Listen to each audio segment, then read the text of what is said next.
गौरी पुत्र गणेश भगवान की जय। बोलिए श्री शीतला माता की जय। श्री शंकर भगवान पार्वती की जय। प्रिय भक्तजनों, आज शीतला अष्टमी का महापर्व है। आज मैं आप सबको सुनाने जा रही हूँ शीतला माता की बड़ी ही दुर्लभ और पौराणिक कथा। कहा जाता है इन कथाओं के श्रवण करने से सभी रोग दुख कष्ट दूर हो जाते हैं और मनोकामनाओं की पूर्ति होती है। तो चलिए कथा को सुनते हैं। एक गांव में एक ब्राह्मण दंपति रहता था। उसके 2 बेटे और 2 बहुएं थीं। उन दोनों बहुओं को बहुत ही लंबे समय के बाद बेटे हुए। इतने में शीतला अष्टमी का पर्व आया। शीतला अष्टमी के नियम अनुसार इस दिन ठंडा भोजन तैयार किया जाता है, लेकिन उन दोनों बहुओं के मन में विचार आया कि यदि हमने ठंडा भोजन खाया तो हम कहीं बीमार न पड़ जाएं।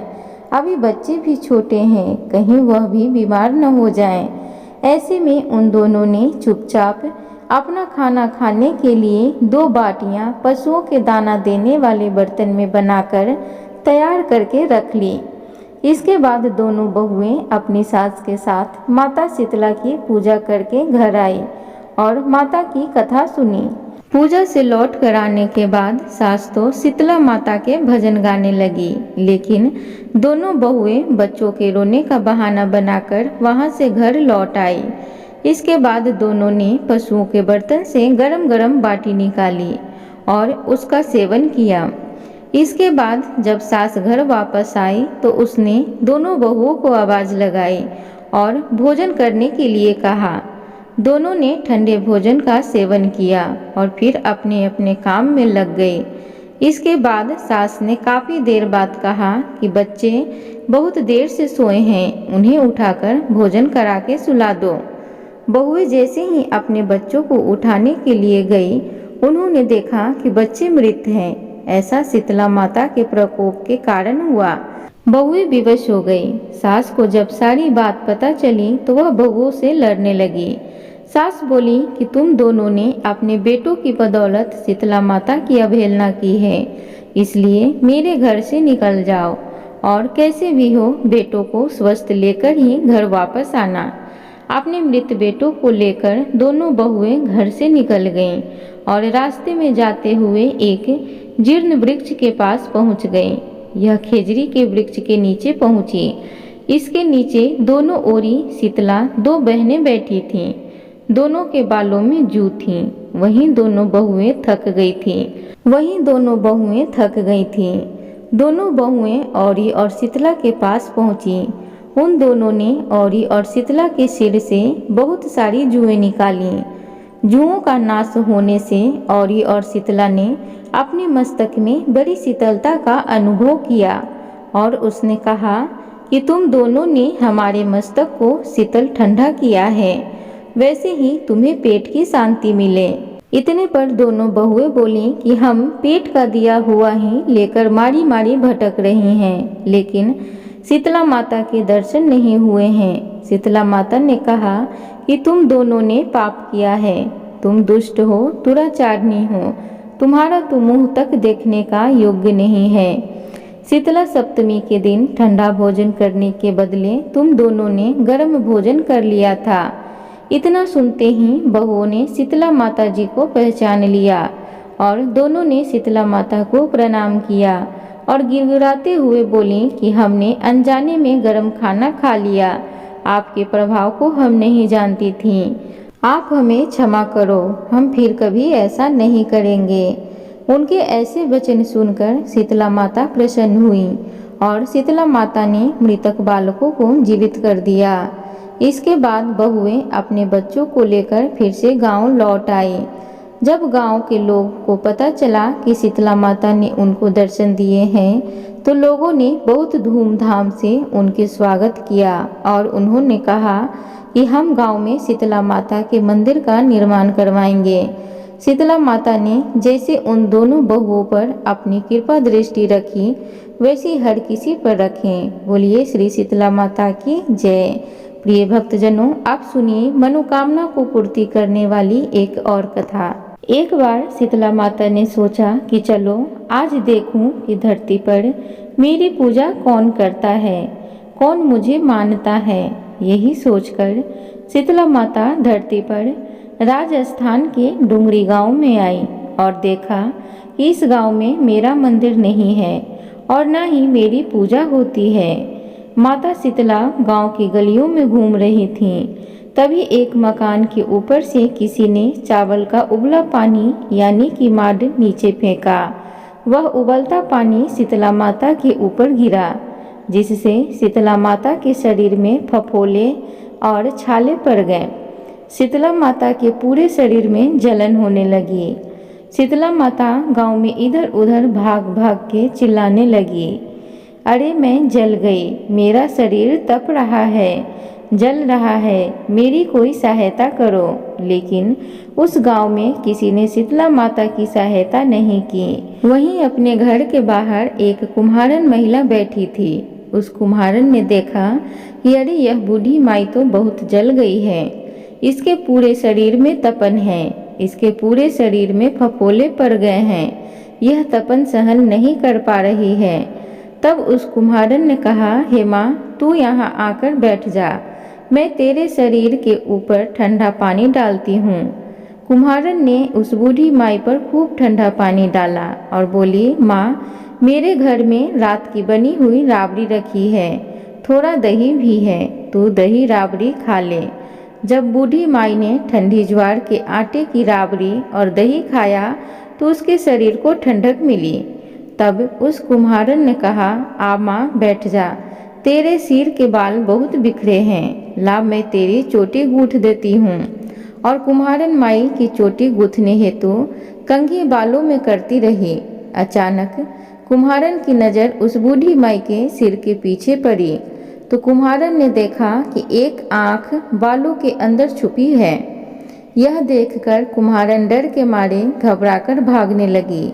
तभी उस बूढ़ी माई ने कहा, रुक जा बेटी, तू डर मत, मैं कोई भूत प्रेत नहीं हूँ, मैं शीतला देवी हूँ। मैं तो इस धरती पर देखने आई थी कि मुझे कौन मानता है, कौन मेरी पूजा करता है। इतना कहकर माता चार भुजा वाली हीरे जवाहरात के आभूषण पहने, सिर पर स्वर्ण मुकुट धारण किए अपनी असली रूप में प्रकट हो गईं।